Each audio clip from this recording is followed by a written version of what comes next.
Hello guys, இன்றைக்கி டே 7. Remaining உள்ள எல்லா மிளகாயும் காலையிலே ஃபுல்லாக பறிக்கிறதுக்கு எல்லோரும் பறிச்சுக்கிட்டு இருக்கோம்.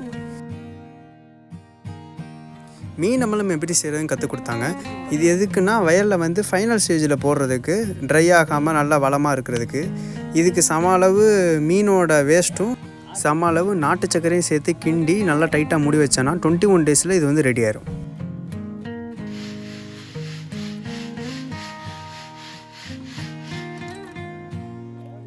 அதுக்கப்புறம் ஊட்டப்பட்ட உரம் எப்படி செய்கிறதுன்னு நம்ம பார்த்தோம்.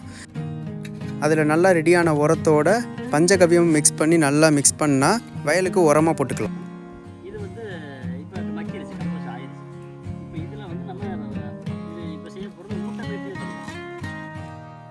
அதுக்கப்புறம் நெல் எப்படி அறுவடை பண்ணுறாங்கன்னு ஒரு டீட்டெயிலான கிளாஸோட இந்த டே கம்ப்ளீட் ஆகுது.